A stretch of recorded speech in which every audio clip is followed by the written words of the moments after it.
By the late 1800s, the world was being carved up. It wasn't just a change in borders, it was a transformation of the globe. European flags were stretching across entire continents, often planted by rulers who had never even set foot on the soil they claimed.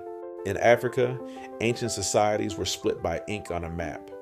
In Asia, great powers were being forced into treaties that weren't meant to be fair. And for many indigenous nations, the story was even darker: displacement, erasure, and a feeling that conquest was inevitable. Kingdoms that had stood for centuries collapsed in just decades.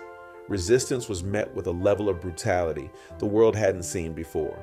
But history isn't always a straight line of defeat, because a few nations did something truly extraordinary. They didn't survive because they were hidden away or too small to notice. They survived because they made the cost of invasion too high, too bloody, too dangerous. They didn't just fight with weapons, they fought with unity. They used the terrain, mastered the art of diplomacy, and waited for the perfect moment to strike. This is the story of the countries that made empires hesitate.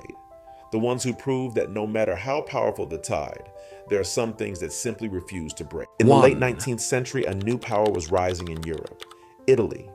They were a young nation, hungry for prestige, and they looked across the sea to the Horn of Africa. There was only one thing standing in the way of their dream of an empire: Ethiopia. But Italy made a fatal mistake. They saw a divided land. What they found instead was a wall of iron.